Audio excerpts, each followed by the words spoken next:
Gênesis capítulo 37, nós vamos fazer leitura a partir do versículo 1, texto que está aí também já projetado para você, e você também deve, abrir aí sua Bíblia, acompanhar aí para poder ter suas anotações. Palavra de Deus nos diz assim: Jacó habitou na terra de Canaã, onde seu pai tinha vivido como estrangeiro. Esta é a história da família de Jacó. Quando José tinha 17 anos, pastoreava os rebanhos com os seus irmãos. Ajudava os filhos de Bila e os filhos de Zilpa, mulheres de seu pai, e contava ao pai a má fama deles. Ora, Israel gostava mais de José do que de qualquer outro filho, porque ele havia nascido em sua velhice. Por isso mandou fazer para ele uma túnica longa. Quando seus irmãos viram que o pai gostava mais dele do que de qualquer outro filho, odiaram-no e não conseguiam falar com ele amigavelmente. Certa vez, José teve um sonho. Quando contou a seus irmãos, eles passaram a odiá-lo ainda mais. Ouçam um sonho que tive. Disse-lhes: estávamos amarrando os feixes de trigo no campo, quando o meu feixe levantou e ficou em pé. E os seus feixes se ajuntaram ao redor do meu e se curvaram diante dele. Seus irmãos lhe disseram: então você vai reinar sobre nós? Quer dizer que você vai nos governar? E odiaram ainda mais, por causa do sonho e do que tinha dito. Depois teve outro sonho e contou aos seus irmãos: tive outro sonho, e desta vez o sol, a lua e 11 estrelas se curvaram diante de mim. Quando contou ao pai e aos irmãos, o pai o repreendeu e lhe disse: que sonho foi esse que você teve? Será que eu, sua mãe e seus irmãos viremos a nos curvar até o chão diante de você? Assim seus irmãos tiveram ciúmes dele. O pai, no entanto, refletia naquilo. Amém. Queridos irmãos, estava eu pensando sobre a nossa série de mensagens, A gente poderia mudar o nome dela para Casos de Família, Afinal, esse tempo que a gente tem conversado sobre Gênesis, nós vemos aí famílias altamente problemáticas, complicadas, difíceis. Em certo sentido, famílias como a nossa. Família de Adão, Eva, a família de Noé, família de Abraão, de Isaac, de Jacó. E aqui em Gênesis 37, nós entramos na última família do livro de Gênesis, que é a história dos filhos de Jacó, tendo como protagonista o seu filho José. Uma longa história que começa aqui nesse texto, quando José tinha apenas 17 anos. Ele foi o penúltimo filho de Jacó, filho de Raquel, a esposa que Jacó amava. Resultado, Jacó gostava mais de José do que dos outros filhos. Mas não era uma coisa assim escondida no coração, um pensamento. Seus outros filhos percebiam isso, especialmente por meio dos presentes que Jacó dava. José recebia os melhores presentes. Isso foi gerando um sentimento muito ruim no coração dos seus irmãos. Seus irmãos tinham inveja da relação que o pai tinha com José. O sentimento foi evoluindo, se transformou em ódio. Versículo 3 vai dizer que seus irmãos o odiaram por causa desta situação. E a coisa foi piorando. Certo dia, José teve um sonho, onde todos os seus irmãos se curvavam diante dele.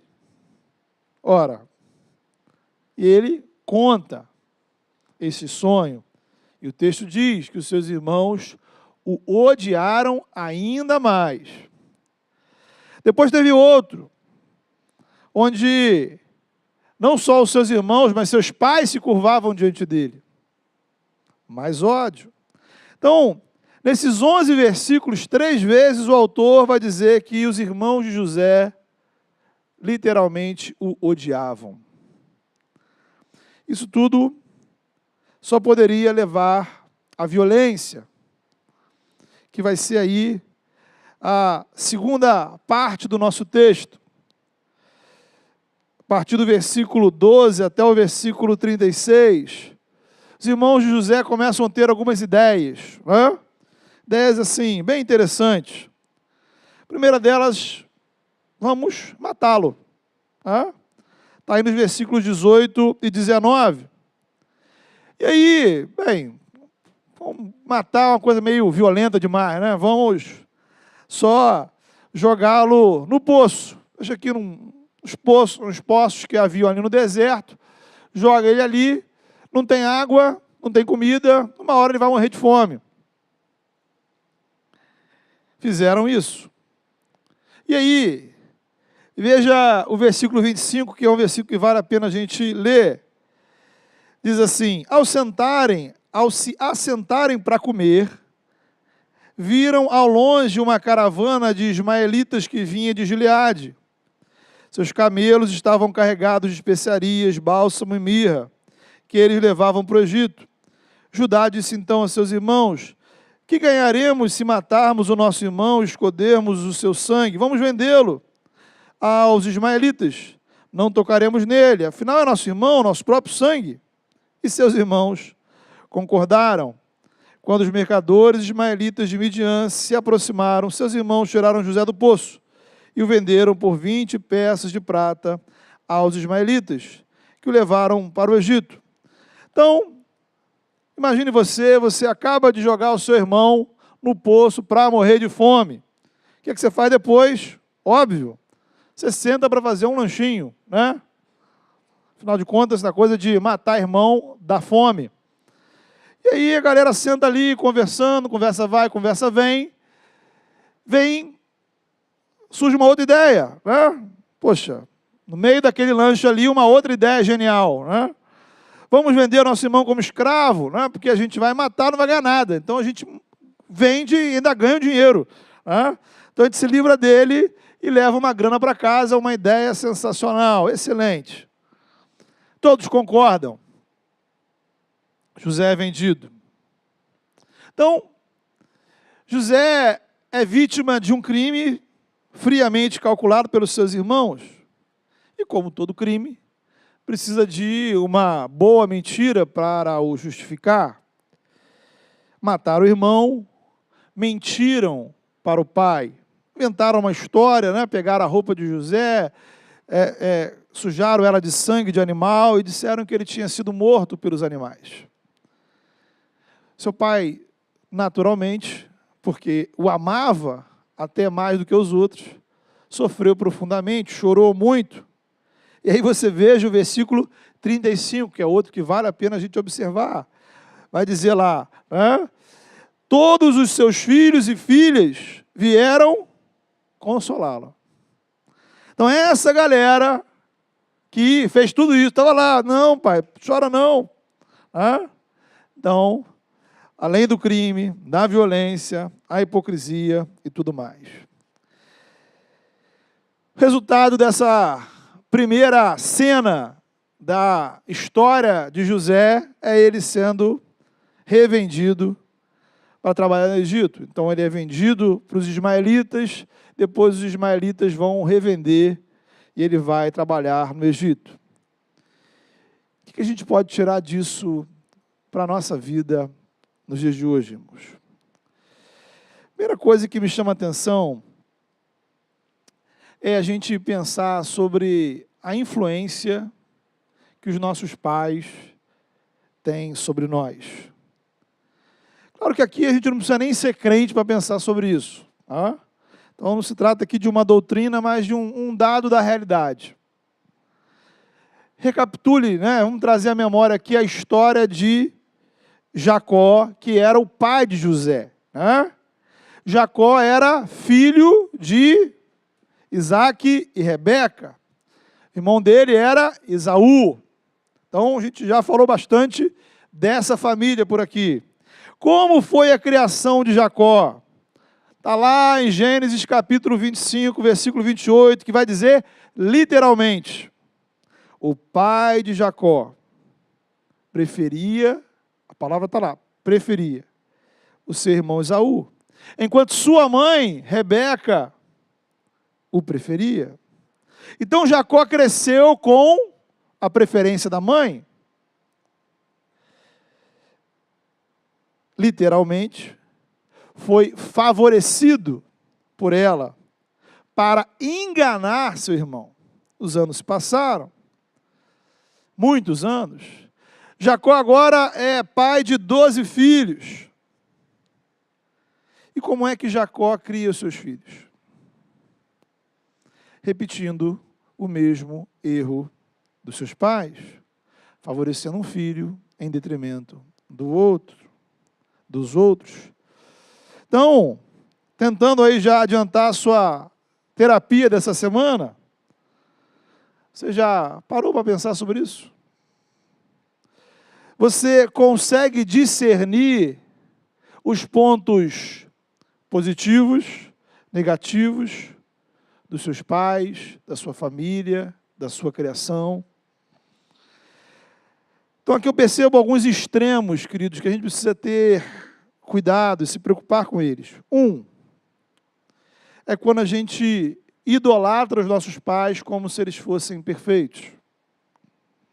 O outro, é quando detestamos os nossos pais como se eles fossem os piores. E outro ainda, é quando a gente não consegue discernir a influência que os nossos pais e a nossa família têm sobre as nossas atitudes em nossa vida adulta. Ora, os melhores pais têm defeitos, os piores, e existem assim uns muito ruins por aí, pelo menos algum dia, talvez, possivelmente, tenha feito algo de bom.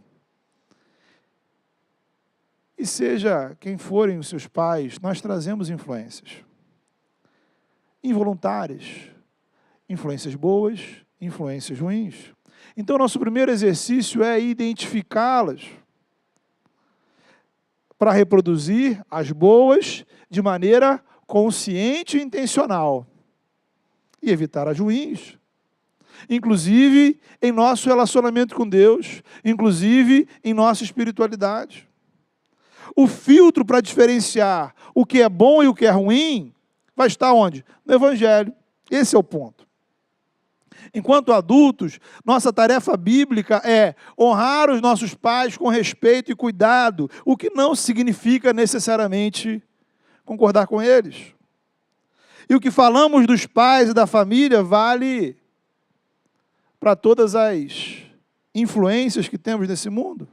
Amigos, colegas, professores, namorados, pessoas famosas, irmãos. Tudo e todos ao nosso redor sempre vai nos influenciar.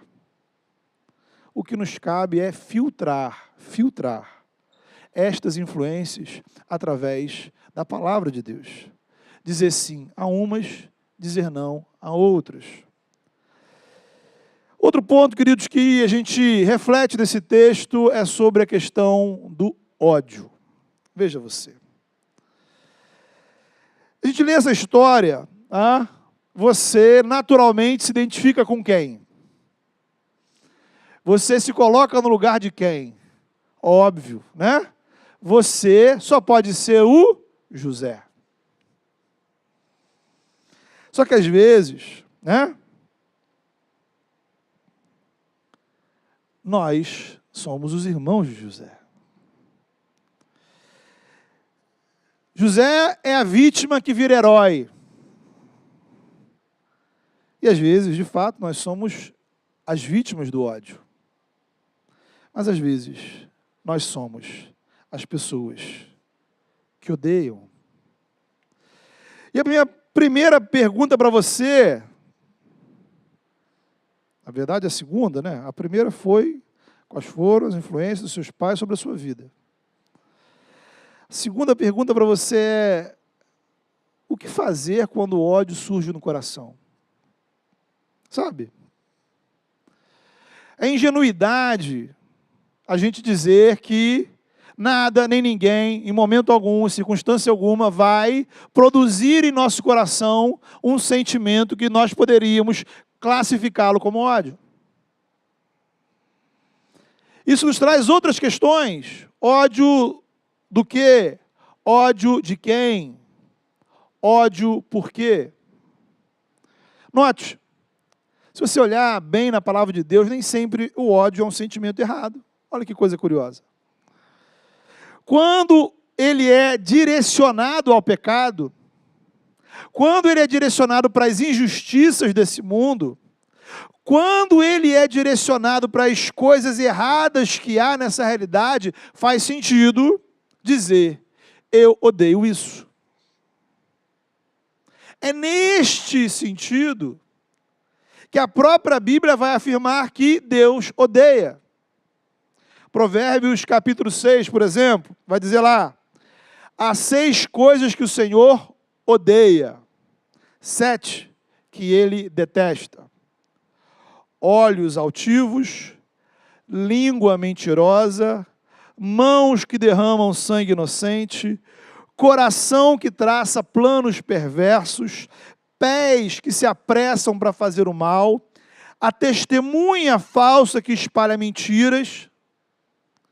E veja a última da lista, que na perspectiva de Provérbios está para além do ódio: aquele que provoca discórdia entre os irmãos.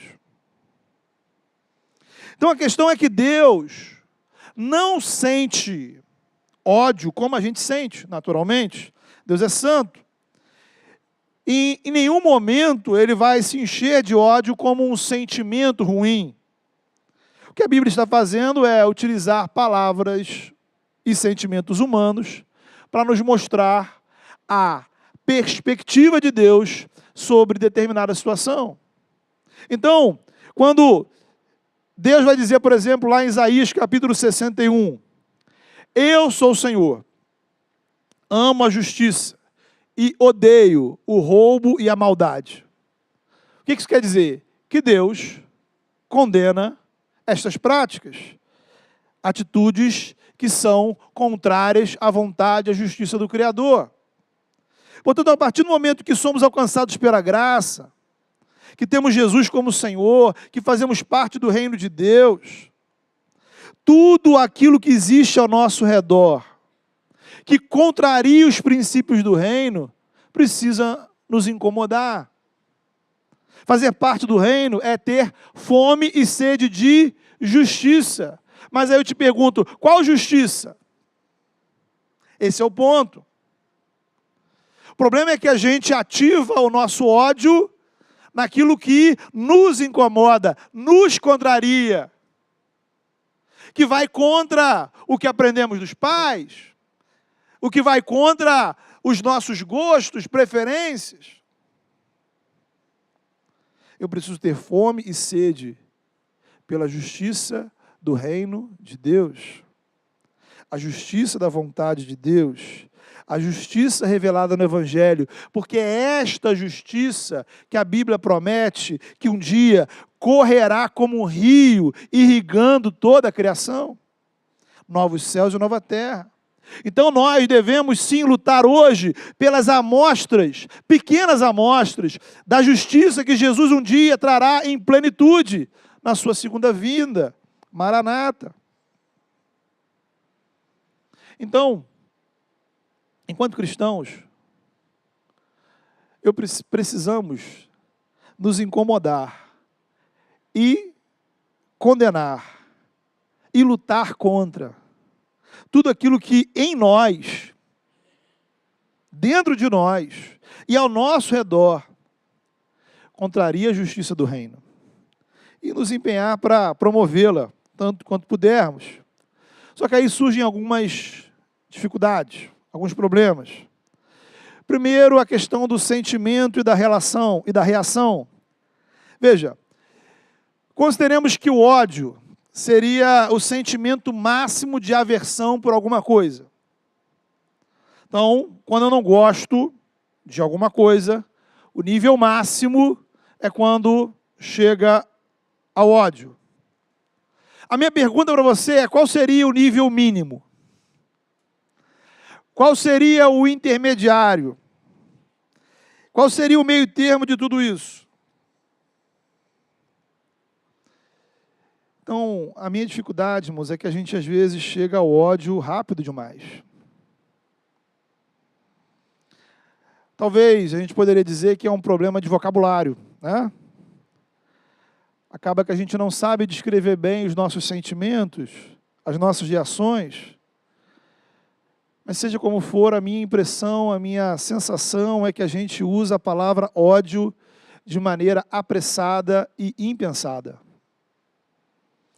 Qualquer coisa que me desagrada, eu já odeio. E levamos isso para os relacionamentos. De repente, você comete um deslize e eu digo assim: poxa, eu odeio isso que você fez. E rapidamente isso evolui: eu odeio quem faz isso. E aí chega aquele dia que eu vou dizer: eu te odeio por fazer isso. E quando você chegou ao limite do ódio, se é o ponto máximo, você não tem para onde ir depois disso. Né? Você chegou ao topo. O que vem depois disso? Só uma coisa: violência. A agressão. Foi o que aconteceu com os irmãos de José. A verdade é, tanto Jacó quanto o próprio José, precisamos reconhecer isso, deram de alguma forma motivos para que os seus irmãos não simpatizassem com aquela situação. Tinha coisas muito erradas naquela família. Agora, a pergunta é: havia motivo para eles odiarem intensamente seu irmão? E esse ódio foi tão grande que eles agiram de violência para com ele. Vivemos, irmãos, uma cultura de extremos. É a realidade da nossa sociedade, do nosso mundo. A questão é que o Evangelho nos aponta um caminho contrário. Nós somos cidadãos não desse mundo, somos cidadãos do reino de Deus. O caminho do Evangelho é um caminho de moderação. Então, se você está em Cristo, você foi lavado no sangue de Jesus. O Espírito Santo habita na sua vida. Então você não pode acionar o botão do ódio de forma tão fácil, rápida. Porque parece, irmãos, que a gente está odiando na mesma intensidade que o mundo odeia. Que o mundo odeie é da natureza do mundo. Jesus afirmou, João capítulo 15, se o mundo os odeia, lembrem-se que primeiro odiou a mim, diz Jesus. E ele continua: o mundo os amaria, se pertencessem a ele, mas vocês não fazem parte do mundo. Eu os escolhi para que não mais pertençam ao mundo. Por isso, Jesus conclui, o mundo os odeia. Então a relação do mundo para com Jesus e com os discípulos é caracterizada por qual sentimento? Ódio. Aí você vai para Gálatas 5 e você vai perceber que Paulo inclui o ódio como uma das obras da carne. E aí você chega à primeira epístola de João, que vai dizer lá que se você diz que está na luz e odeia o seu irmão, você é um mentiroso, porque na verdade você está nas trevas. Então note, a gente não precisa concordar uns com os outros o tempo todo. Podemos ter opiniões diferentes, podemos ter afinidades distintas, né? Talvez dentro da igreja eu vá me identificar mais com alguém do que com outra pessoa, né? Podemos discordar das atitudes uns dos outros. Podemos, biblicamente, chegar para alguém e dizer, olha, isso que você está fazendo está errado, não é legal, não é correto. Então, existem gradações, né? Nas discordâncias, nas insatisfações, que podemos ter uns com os outros, porque somos uma família humana. Agora, a Bíblia vai dizer que quando a gente ultrapassa o limite do ódio, a gente ultrapassa a fronteira do reino. E a gente passa a pisar, a andar nas trevas. Praticando as obras da carne. Agindo como o mundo. A minha pergunta para você é, será que você já ultrapassou esse limite?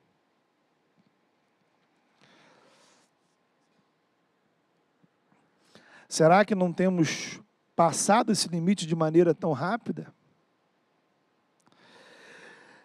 Então, queridos, o uso indiscriminado do vocabulário do ódio acaba estimulando o nosso coração a sentimentos ruins. Vivemos uma cultura de extremos, já falamos disso, e aí a gente acha natural conviver com o ódio, sabe?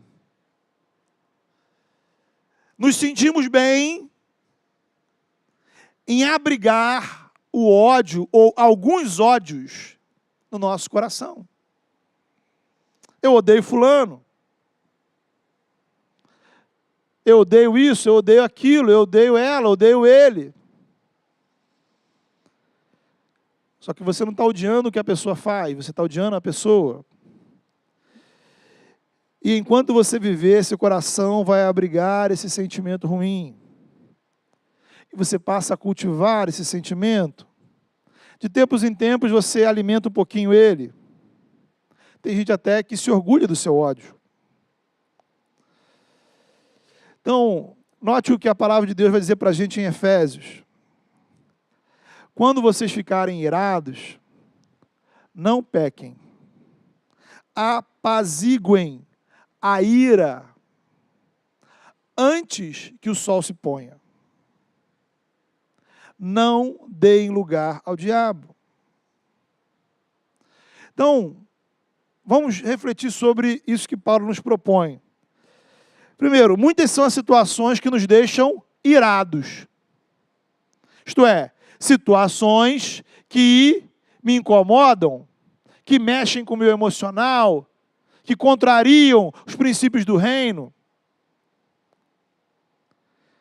Mas, se eu não apaziguar o meu coração, eu estou criando uma oportunidade para que o pecado se instale em minha vida, para que o inimigo atue na minha vida.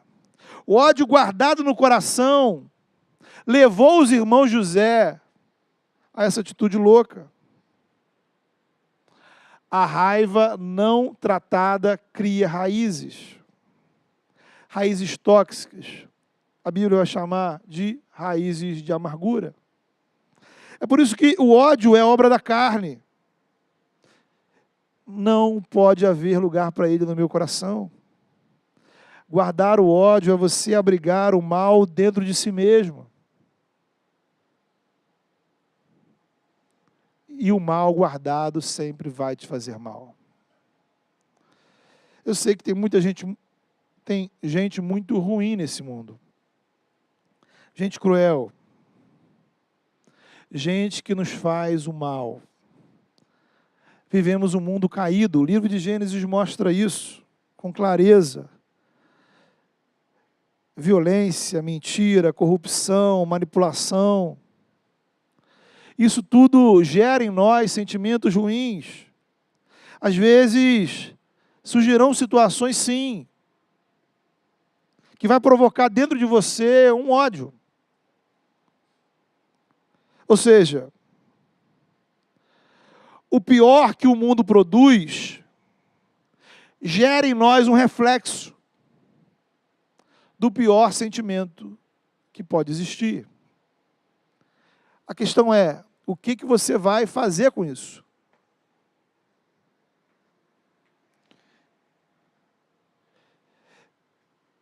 como você vai lidar com isso? Talvez você traga no seu coração mágoas, sentimentos ruins, amarguras, há muito tempo. Talvez você não use a palavra ódio, mas será que esse sentimento que você tem em relação a pessoa A, B ou C poderia ser adequadamente descrito com uma outra terminologia?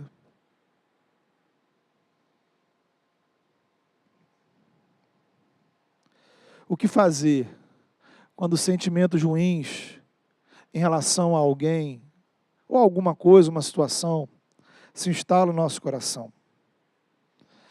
Dizer que eles nunca vão chegar é uma ilusão. Eles chegam.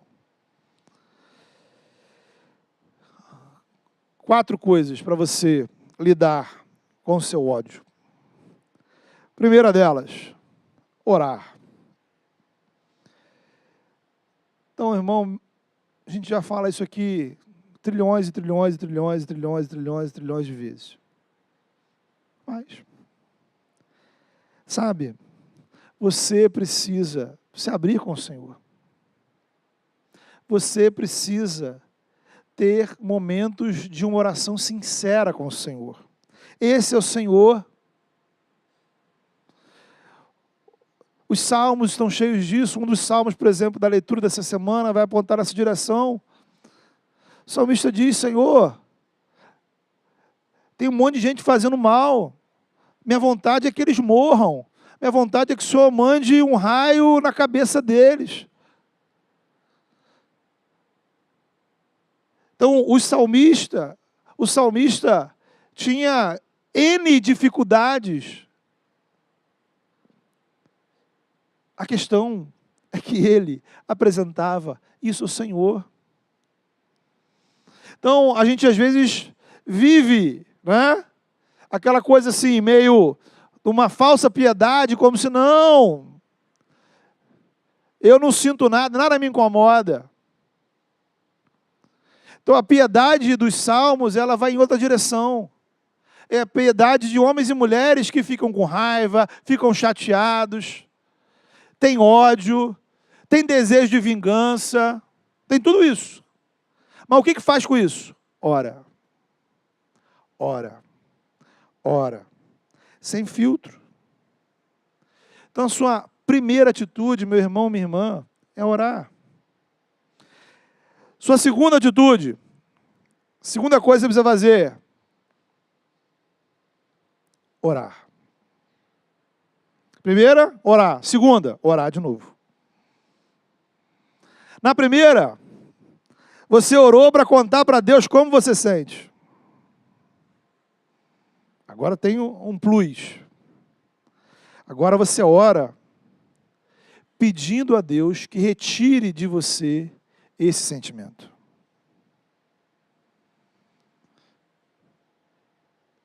A gente não pode parar apenas em simplesmente dizer: Senhor, eu odeio a pessoa fulano, né?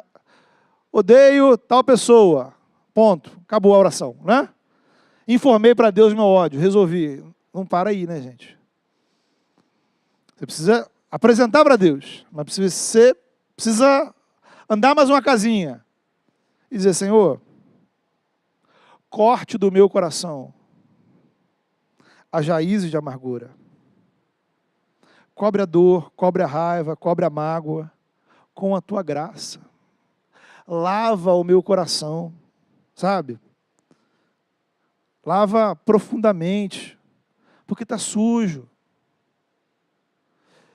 Então você precisa clamar ao Senhor. A gente já lidei com pessoas e a gente conversa com as pessoas e muitas pessoas elas chegam ao ponto, né, da primeira casinha, de dizer: não, me sinto muito mal em relação a essa pessoa.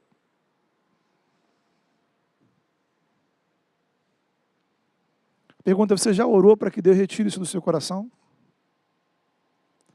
É uma coisa que você precisa fazer. Então, primeira coisa, orar. Segunda coisa, orar. Terceira coisa, adivinha? Orar. Mas, novamente, tem um outro detalhe. Que agora, você vai andar mais uma casinha. Você vai orar para que o Senhor te dê condições a fazer o bem a quem te fez mal.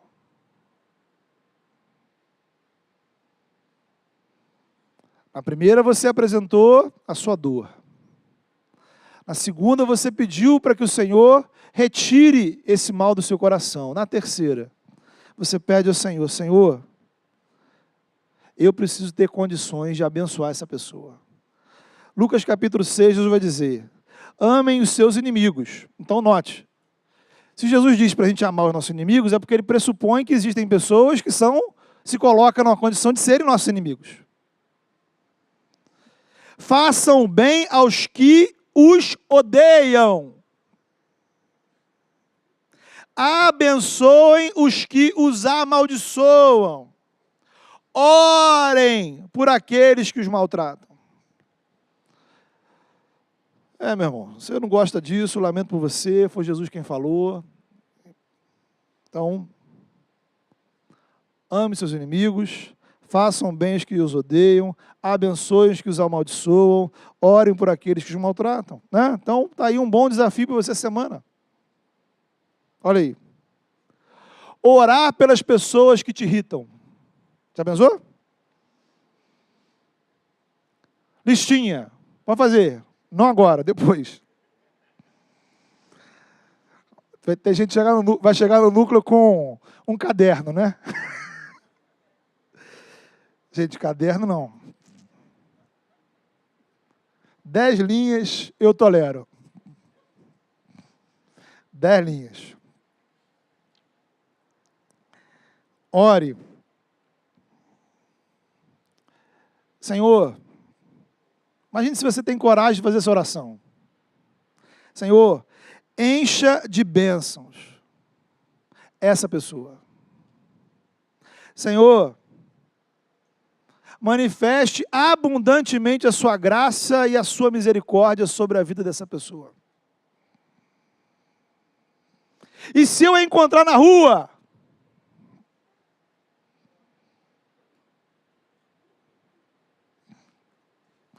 não é para dar um soco nela, não. É para abençoar ela.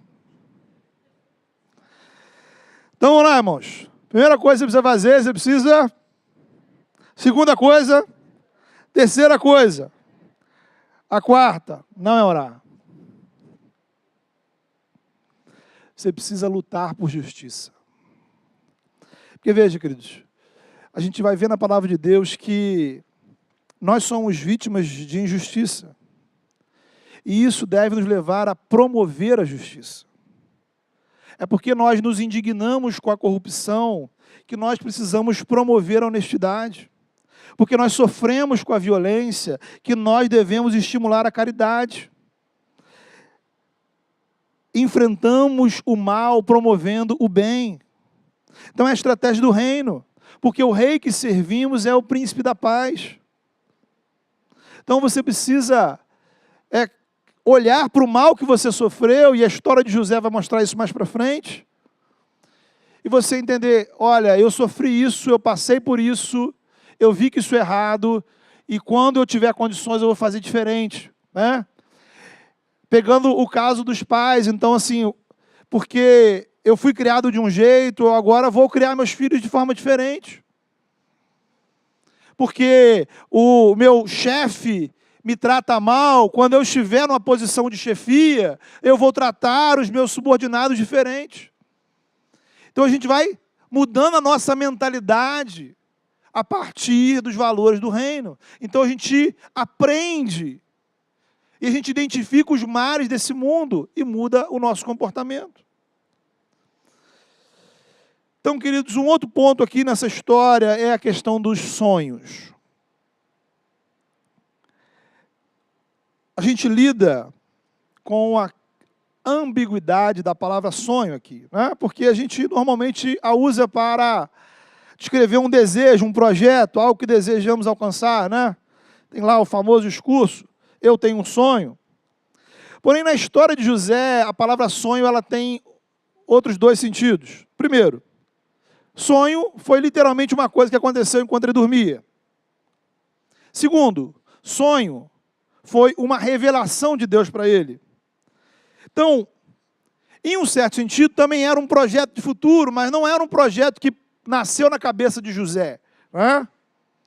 Então, a gente poderia dizer, né, assim, que é como se Deus tivesse um sonho para José, mas a gente torna isso numa linguagem mais adequada. Deus tinha planos. Deus apresentou para José aquilo que ele ia fazer na vida de José.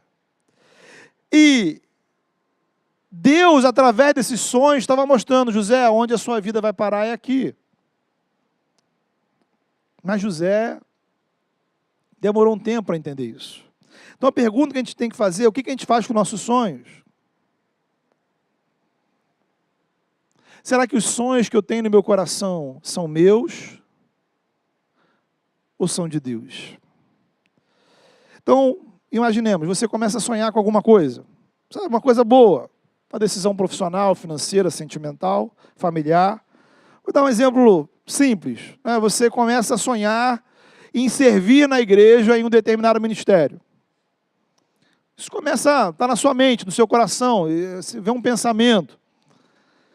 E aí uma pergunta legítima, esse pensamento que está na sua mente, veio de Deus ou não? E aí? Como é que a gente resolve isso? O problema é que a coisa complica. Porque se Deus age em nós pelo Espírito, será que não foi Deus que semeou em nós esse desejo? Será que eu não passei a pensar assim porque Deus estimulou esse pensamento? Então, algumas dicas rápidas que eu acho que podem te ajudar. Precisamos entender, queridos, que todo pensamento, desejo, sonho que nasce no nosso coração pode sim ter sido gerado pela graça de Deus, como também pode ter sido gerado por motivações pecaminosas. Até mesmo, veja você, por detrás de coisas aparentemente boas, como servir na igreja, pode haver uma motivação pecaminosa. Então, aí a gente volta lá no teste do ódio. Né? O que eu vou fazer? Eu vou orar. Vou perguntar ao Senhor, Senhor, isso é da tua vontade? Esse é o teu querer? Vai glorificar o teu nome? Vai me edificar? Vai abençoar a minha vida? Vai abençoar a família? Vai contribuir com o reino? E a gente precisa pedir discernimento espiritual ao Senhor para compreender a vontade do Senhor, o melhor caminho, a melhor decisão. Precisamos de meditar em nosso coração, sabe? Lembro da atitude de Maria, mãe de Jesus. O anjo deu a ela uma revelação. Fala, você vai ser mãe do Salvador. E o texto vai dizer que Maria guardou essas coisas no seu coração. Ela ponderou estas coisas no seu coração. Então ela ficou pensando, refletindo, meditando. A gente precisa aprender a dar tempo para Deus responder nossas orações. Tempo para o nosso coração, mente, processar isso tudo. E nesse processo onde eu oro, onde eu medito, onde eu busco discernimento, eu preciso também incluir outras pessoas nesse processo, né? A palavra vai dizer que na multidão de conselheiros há sabedoria. E aqui a gente tem um erro de José, que era reflexo da sua imaturidade. As últimas pessoas do mundo com quem ele tinha que compartilhar os seus sonhos eram seus irmãos. Conversar sobre os desejos do nosso coração.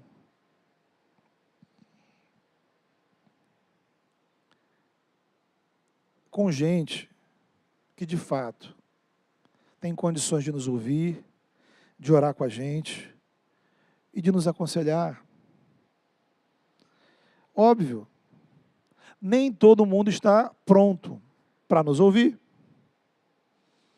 Então eu preciso de sabedoria para discernir com quem eu vou falar. Até dentro da igreja. Não é porque todos estamos na igreja, porque todos somos cristãos, que todos temos a mesma sabedoria para resolver todos os assuntos. Tem gente que tem melhor condições de te ouvir do que outros. Assim como tem gente que tem melhor condição de cantar, melhor condição de trabalhar na transmissão em outras áreas da igreja. Não há nada de mais nisso. Eu preciso de sabedoria. Agora, quem? Não há uma regra, né? Mas a gente tem indícios muito claros, e se você tem dúvida, você pode perguntar a alguém, e alguém vai te dizer que conhece alguém de confiança, maduro, espiritualmente, para te aconselhar. Agora, o que eu te digo é assim, eu desconfio das pessoas que não confiam em ninguém. É meio que uma moda hoje em dia, sabe? Toda hora eu ouço isso. E me incomoda. Quem diz que não confia em ninguém, a meu ver, está confiando demais em si mesmo. E se você não ouve ninguém, você não compartilha com ninguém, você não considera a opinião de ninguém, você não ora a respeito com ninguém, você pode estar indo ultrapassando aquela fronteira, que é a fronteira do reino de Deus. A verdade é que nem mesmo José tinha maturidade para entender o que Deus estava fazendo na vida dele. Às vezes é assim. Às vezes Deus planta uma semente no seu coração. E elas vão germinando, elas vão crescendo. Agora, o que você precisa crer? Se Deus plantou, se Deus tem planos para a sua vida, Ele vai conduzir o processo. Olha que coisa interessante. Quem levou José na direção da vontade de Deus? Foram seus sonhos? Não.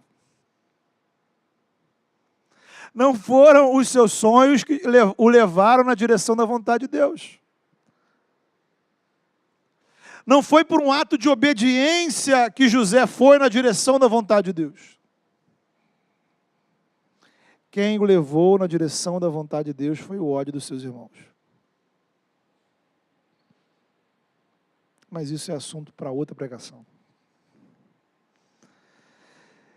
Vamos orar, irmãos. Eu queria que você pensasse nessa oração,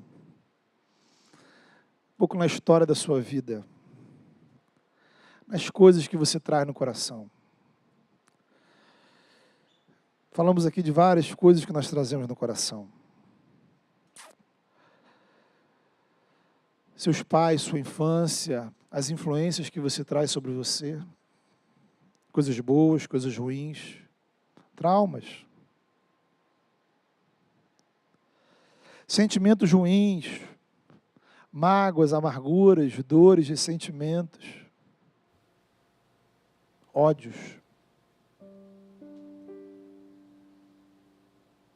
sonhos, pensamentos, desejos, planos, projetos.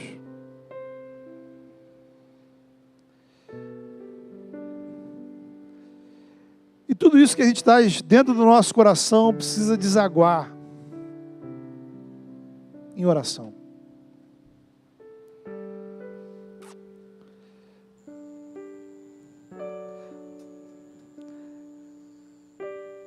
Guarde uma coisa no seu coração. Talvez o seu coração seja pequeno demais para guardar tanta coisa dentro dele.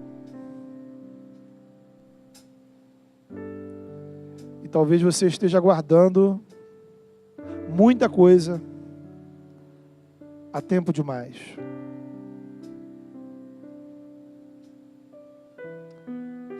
Seu coração não vai dar conta.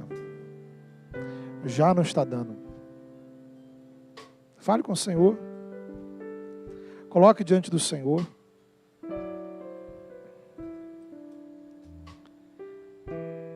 Seja honesto com o Senhor. Peça graça, peça discernimento, peça cura, peça orientação, peça sabedoria.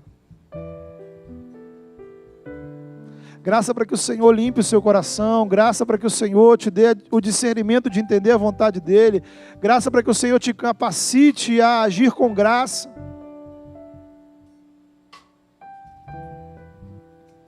Fale com o Senhor.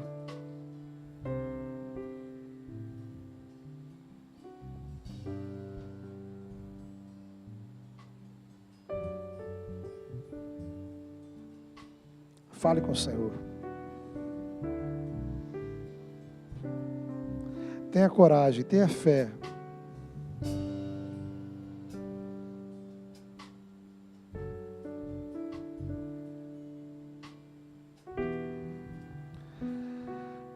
Deus amado,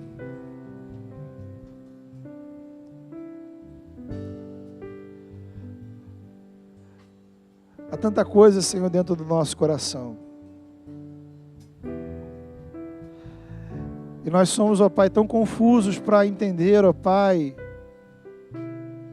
esse monte de coisas, Senhor, que trazemos dentro da gente.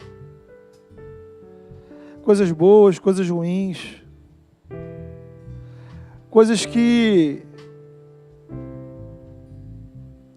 nós plantamos e outras que o Senhor mesmo plantou. Trazemos dentro de nós, ó Pai, o mal que outros nos fizeram. Mas também trazemos, ó Pai, sonhos de fazer a Tua vontade. Pai, nessa hora, em nome de Jesus, leva-nos, ó Pai, à condição de uma oração sincera. Eu peço que, em nome de Jesus, no poder que há no Teu Espírito Santo, o Senhor venha esvaziar, ó Pai, o coração, ó Pai, dos nossos irmãos. Tua palavra diz, ó Pai, que diante da ansiedade que vem, Senhor, nós devemos, ó Pai, fazer conhecido, Senhor, diante do Senhor,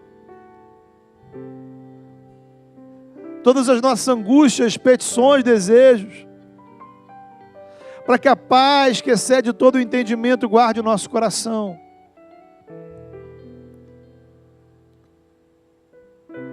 Mas essa paz, ó Pai, pressupõe um esvaziamento, ó Pai. Um esvaziamento que pressupõe uma entrega que pressupõe, Senhor, uma atitude de oração verdadeira, honesta, sincera, confiante, porque o Senhor, ó Pai, é capaz. O Senhor tem poder de lidar, ó Pai, com o mal que há dentro de nós, com os sentimentos ruins que há dentro de nós. Apresentamos ao Senhor, ó Pai. Apresentamos ao Senhor nomes, ó Deus. Nomes de pessoas, ó Pai, que nos magoaram, nos entristeceram. E marcas, ó Pai, feridas estão abertas, ó Pai, há tanto tempo. Apresentamos ao Senhor, ó Deus, desejos, projetos, sonhos, ideias, planos que trazemos dentro de nós e temos tantas dúvidas a respeito, Senhor. Senhor, em nome de Jesus, esvazie o nosso coração, tome para si, Senhor. Apresentamos ao Senhor, entregamos ao Senhor, confiamos, ó Pai, que Jesus nos leva, Senhor, à sala do trono. E por meio da mediação de Jesus, ó Pai, queremos colocar diante do Senhor tudo aquilo que está dentro de nós, para que a Tua paz, ó Pai, possa preencher as nossas vidas e nos dê discernimento, sabedoria, para compreender a Tua vontade, para esperar a Tua vontade, para agir segundo a Tua vontade. Coloca no nosso caminho, Senhor, gente abençoada, gente que nos ajuda a discernir, Senhor, gente que nos ilumina a mente, ó Pai, a partir da Tua palavra, gente para nos ouvir, para chorar conosco, para nos aconselhar. Em nome de Jesus, ó Pai, que nessa manhã, aqueles que aqui chegaram, Senhor, com sentimentos ruins em seu coração. Que possam ter o seu coração e a sua alma lavados, ó Deus, pela cura que há no sangue de Jesus. Aqueles que chegam aqui, Senhor, desorientados e perdidos, ó Deus, cansados, ó Deus, de se debater com os seus próprios pensamentos. Que o Senhor dê uma direção, ó Pai. E que o Senhor dê paz. A paz de sabermos que o Senhor está no controle das nossas vidas. E que mesmo, Senhor, quando coisas muito ruins acontecem conosco, nada disso foge à Tua soberania, Senhor. Trata do nosso coração, em nome de Jesus. Amém.